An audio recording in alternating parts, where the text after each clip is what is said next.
HSC TV and HSC News are public forums for student expression. Students make all content decisions, and opinions expressed do not represent those of HSC schools or the Board of School Trustees.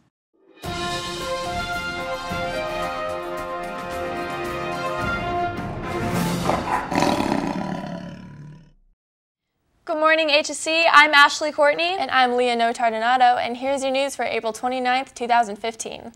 Today's weekly update is sponsored by Sky Zone. Looking for something fun to do on the weekend? Check out Sky Jam and Sky Mania at www.skyzone.com/fishers. Here are the top things that you need to know for today. During the month of April, here at HSC TV, we are recognizing autism awareness, drug and alcohol prevention, child abuse prevention, and driving safety. Here's some facts about drug and alcohol prevention. Alcohol is the most commonly used addictive substance in the U.S. 17.6 million people, or 1 in every 12 adults, suffer from alcohol abuse or dependence, along with several million more who engage in risky drinking patterns that could lead to alcohol problems. Here's more information about The Thespian Show, which opens tomorrow. The time is here for the Drama Club's final show of the season, The Thespian Show. This year's show, The Glass Menagerie by Tennessee Williams, is a 4-character narrative told through the eyes of Tom Wingfield as he recounts his past memories with his overbearing Southern belle mother, his mentally and physically fragile sister, and his ambitious friend Jim O'Connor.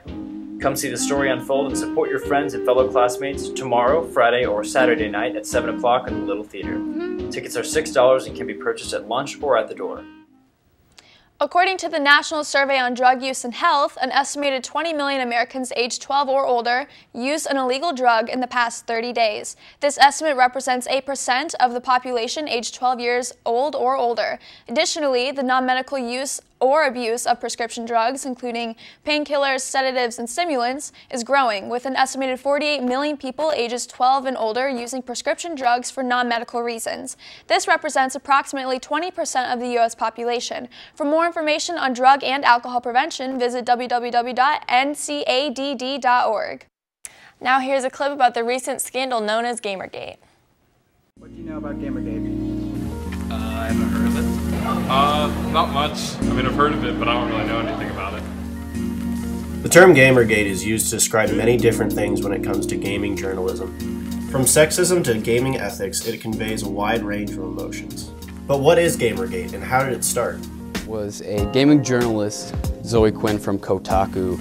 She was also a video game developer, and it came out that she was having a relationship with another gaming journalist that was writing reviews about her game, and people started looking into it, and they started finding out more and more about these journalists that were, having relationships or that were just friends with people, and they were reviewing their games, and that brought up a lot of questions that were being asked about the integrity and like the bias of these reviews.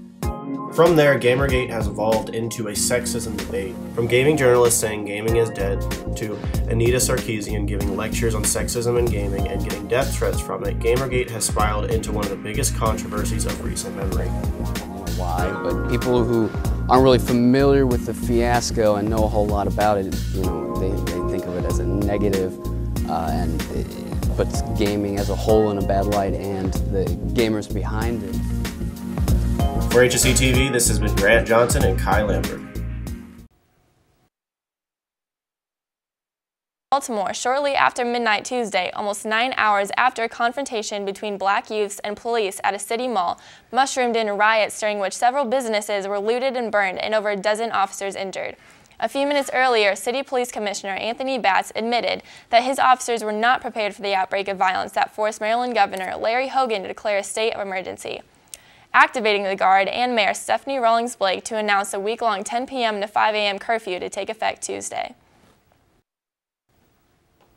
Here at HSC, we have a club known as Magic the Gathering. Here with more information on this club is Joe, Ian, and Cade. There are many clubs here at HSC, but one you may not have heard of is the Magic the Gathering Club.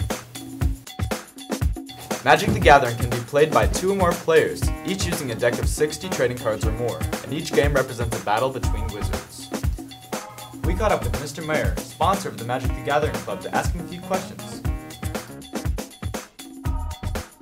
The club was started in the spring of 2013, right around January. A couple of seniors that I had in class, in my economics and government class, approached me and asked if they could do a club for Magic the Gathering, and so here we are. It depends week by week, but I would say anywhere from 10 to 20. I do not, actually. The students have taught me though, so whenever I get a chance and I'm available, I will, but I don't. They kind of handle it themselves, and my room is available for them.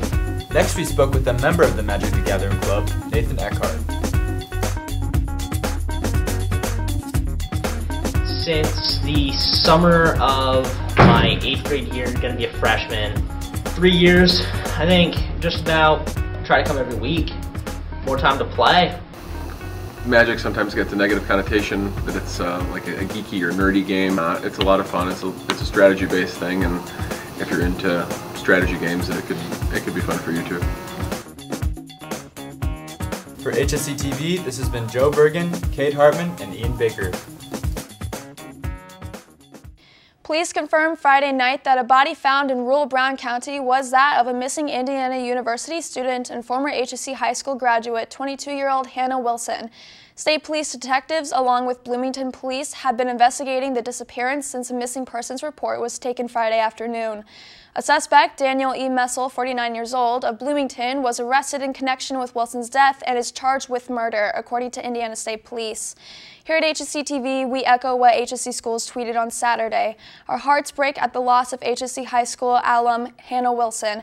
Our thoughts and prayers go out to her loved ones and entire school community. Police are investigating potential links between the disappearances of former IU student Hannah Wilson and Lauren Spears, who have been missing since June 2011. That's all we have for you today, HSC. Have an amazing day. And seniors, don't forget to submit your photos for the senior poster and video using the email hsctvroyals@gmail.com. Have a great day. Don't forget to follow HSC TV on social media for more news and school updates.